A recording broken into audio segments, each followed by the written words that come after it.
ಇವತ್ತಿನ ವಿಡಿಯೋದಲ್ಲಿ ಗೋಲಿ ಬಜ್ಜಿ, ಮೈಸೂರು ಬಜ್ಜಿ ಅಂತಲೇ ಫೇಮಸ್ ಆಗಿರುವ ಬಜ್ಜಿಯನ್ನು ಟ್ರೈ ಮಾಡೋಣ. ತುಂಬ ರುಚಿಯಾಗಿರುತ್ತೆ.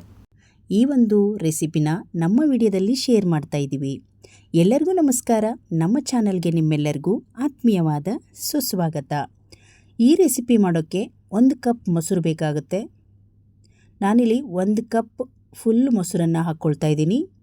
2 ಕಪ್ ಮೈದಾ, 1 ಕಪ್ ಮೊಸರು. ಇಲ್ಲಿ ಕುಕ್ಕಿಂಗ್ ಸೋಡಾ 1 ಚಿಟಿಕೆಯಷ್ಟು, 1 ಚಮಚದಷ್ಟು ಪುಡಿ ಉಪ್ಪನ್ನು ಹಾಕಿ ಮೊಸರನ್ನು ಚೆನ್ನಾಗಿ ಮಿಕ್ಸ್ ಮಾಡ್ಕೊಳ್ಳೋಣ. ನಾವು ಈ ಒಂದು ಬಜ್ಜಿ ಮಾಡೋಕ್ಕಿಂತ ಮೊದಲು ಈ ಒಂದು ವಿಧಾನವನ್ನು ಕರೆಕ್ಟಾಗಿ ನೋಡ್ಕೋಬೇಕು. ನೋಡಿ, ಇಲ್ಲಿ ಕರೆಕ್ಟಾಗಿ 1 ಬೌಲ್ ಆಗುವಷ್ಟು ಗಟ್ಟಿ ಮೊಸರನ್ನು ತೊಗೊಂಡಿದ್ದೀನಿ. ಇದನ್ನು 1-2 ನಿಮಿಷಗಳ ಕಾಲ ನೆನೆಸಿಟ್ಟು ನಂತರ ನಾನಿವಾಗ 2 ಕಪ್ ಆಗುವಷ್ಟು ಮೈದಾವನ್ನು ಹಾಕ್ಕೊಳ್ತಾ ಇದ್ದೀನಿ. 1 ಕಪ್ ಮೊಸರಿಗೆ 2 ಕಪ್ ಮೈದಾ ಬೇಕಾಗುತ್ತೆ. ಚೆನ್ನಾಗಿ ಈ ರೀತಿ ಡ್ರೈ ಆಗಿ ಇದನ್ನು ಕಲಿಸ್ಬೇಕು. ನಂತರ ಇದಕ್ಕೆ ಒಂದು ಸ್ವಲ್ಪ ಕರಿಬೇವಿನ ಸೊಪ್ಪು, ಸಣ್ಣಗೆ ಕಟ್ ಮಾಡಿದ ಹಸಿಮೆಣಸಿನಕಾಯಿ, ಸ್ವಲ್ಪ ಕೊತ್ತಂಬರಿ ಸೊಪ್ಪು, ಈಗ 1 ಚಮಚದಷ್ಟು ಜೀರಿಗೆಯನ್ನು ಹಾಕ್ತಾ ಇದ್ದೀನಿ.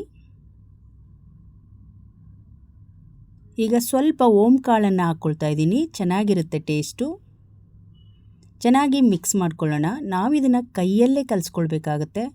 ಸ್ಪೂನ್ಗಿಂತ ಈ ಒಂದು ಬಜ್ಜಿ ಹಿಟ್ಟನ್ನು ನಾವು ಕೈಯಲ್ಲೇ ಕಲಿಸ್ಕೊಂಡ್ರೆ ಚೆನ್ನಾಗಿ ಬರುತ್ತೆ. ನಾನು ಕಾಯಿ ತುರಿ ಹಾಕ್ತಾ ಇಲ್ಲ. 1 ಬೌಲ್ ಆಗುವಷ್ಟು ಕಾಯಿ ಚೂರನ್ನು ಸಣ್ಣದಾಗಿ ಕಟ್ ಮಾಡಿ ಹಾಕ್ಕೊಂಡಿದ್ದೀನಿ. ಇದನ್ನು ಇವಾಗ ಇನ್ನೊಂದು ಸ್ವಲ್ಪ ನೀರನ್ನು ಹಾಕಿ ಹದವಾಗಿ ಬಜ್ಜಿ ಹಿಟ್ಟಿನ, ಅಂದರೆ ನಾವು ಕಡಲೆ ಹಿಟ್ಟಿನ ಬಜ್ಜಿ ಮಾಡ್ತೀವಲ್ಲ ಆ ಹಿಟ್ಟಿಗೆ ನಾವು ಕಲಿಸ್ಕೊಳ್ಬೇಕಾಗತ್ತೆ. ನೋಡಿ, ಈಗ ಹಿಟ್ಟು ರೆಡಿ ಇದೆ. ಒಂದು 5 ನಿಮಿಷಗಳ ಕಾಲ ಇದನ್ನು ನೆನೆಸಿಟ್ಕೊಳ್ಳೋಣ. ಇದಕ್ಕೆ ರುಚಿಕರವಾದ ಒಂದು ಚಟ್ನಿ ಮಾಡ್ಕೊಳ್ಳೋಣ. ನೋಡಿ, ಇಲ್ಲಿ ನಾನು ಕೊಬ್ಬರಿ ತೊಗೊಂಡಿದ್ದೀನಿ 1 ಬೌಲ್ ಆಗುವಷ್ಟು, ಸ್ವಲ್ಪ ಪುದೀನ ಸೊಪ್ಪು, ಒಂಚೂರು ಕೊತ್ತಂಬರಿ ಸೊಪ್ಪು ಹಾಕ್ಕೊಳ್ತಾ ಇದ್ದೀನಿ, 2-3 ಹಸಿಮೆಣಸಿನಕಾಯಿ ಹಾಕ್ಕೊಂಡಿದ್ದೀನಿ. ಈಗ ರುಚಿಗೆ ತಕ್ಕಷ್ಟು ಉಪ್ಪನ್ನು ಹಾಕಿ 1 ಬಿಳೆ ಗಾತ್ರದ ಹುಣಸೆಹಣ್ಣು ಬೇಕಾಗುತ್ತೆ. ಹಾಕಿಬಿಟ್ಟು ಸ್ವಲ್ಪ ನೀರನ್ನು ಹಾಕಿ ಇದನ್ನು ನುಣ್ಣಗೆ ಪೇಸ್ಟ್ ಮಾಡ್ಕೊಳ್ಳೋಣ. ಈಗ ನೋಡಿ, ನಮ್ಮ ಚಟ್ನಿ ರೆಡಿ ಆಯಿತು. ಪಟಾಪಟ್ ಮಾಡುವಂತಹ ಬಜ್ಜಿಗೆ ಚಟ್ನಿ ರೆಡಿ ಆಯಿತು. ಈಗ ಬನ್ನಿ, ಬಜ್ಜಿ ಹಿಟ್ಟು ಚೆನ್ನಾಗಿ ನೆಂದಿದೆ. ಈಗ ನೋಡಿ, ಸೈಡಿನಿಂದ ಈ ರೀತಿ ಕೈಯಲ್ಲಿ ತಕ್ಕೊಂಡು ನಮಗೆ ಎಷ್ಟು ದೊಡ್ಡದು ಬೇಕಾಗುತ್ತೋ ನೋಡ್ಕೊಂಡು ಸಣ್ಣ ಸಣ್ಣದಾಗಿ ಈ ರೀತಿ ಬಿಟ್ಕೊಳ್ಬೇಕು. ಎಣ್ಣೆ ಚೆನ್ನಾಗಿ ಕಾದಿರೋದ್ರಿಂದ ನಾವು ಇದನ್ನು ನೋಡಿ ಬೇಗ ಬೇಗ ಬೆಂದು ಬಿಡುತ್ತೆ ಇದು. ಈಗ ಮಧ್ಯ ಉರಿಯಲ್ಲಿ ನಾನು ಇಟ್ಕೊಂಡಿದ್ದೀನಿ ಸ್ಟವನ್ನು. ಈಗ ನೋಡಿ, ಇದನ್ನು ಒಂದೊಂದಾಗೆ ತಿರುಗಿಸಿ ಹಾಕ್ಕೊಳ್ಳೋಣ.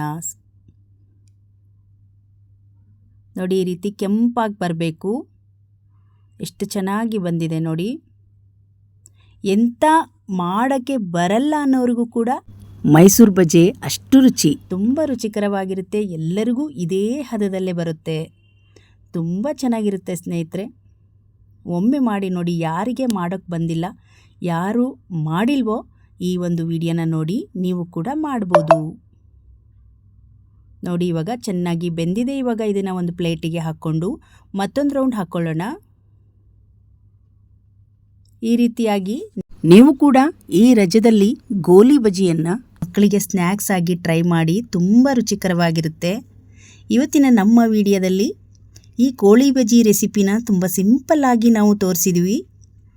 ಈಗ ಇದು ಚಟ್ನಿ ಜೊತೆಗೆ ಬಜ್ಜಿ ತಿನ್ನೋಕ್ಕೆ ರೆಡಿಯಾಗಿದೆ. ತುಂಬ ಚೆನ್ನಾಗಿ ಗರಿಗರಿಯಾಗಿ ಒಳಗಡೆ ಸಾಫ್ಟಾಗಿ ಬಂದಿತ್ತು. ನೀವು ಒಂದ್ಸಲ ಟ್ರೈ ಮಾಡಿ ಹೇಗೆ ಬಂದಿತ್ತು ಅಂತ ಕಮೆಂಟ್ ಬಾಕ್ಸಲ್ಲಿ ತಿಳಿಸಿ. ಇವತ್ತಿನ ವಿಡಿಯೋ ನಿಮಗೆ ಇಷ್ಟ ಆದರೆ ಒಂದು ಲೈಕ್ ಮಾಡಿ, ಈ ವಿಡಿಯೋವನ್ನು ಶೇರ್ ಮಾಡಿ. ಇನ್ನಷ್ಟು ವಿಡಿಯೋಗಳಿಗಾಗಿ ನಮ್ಮ ಚಾನಲನ್ನು ಸಬ್ಸ್ಕ್ರೈಬ್ ಮಾಡ್ಕೊಳ್ಳಿ. ಮತ್ತೆ ಮುಂದಿನ ರೆಸಿಪಿಯೊಂದಿಗೆ ಸಿಗೋಣ. ಅಲ್ಲಿಯವರೆಗೂ ಧನ್ಯವಾದಗಳು.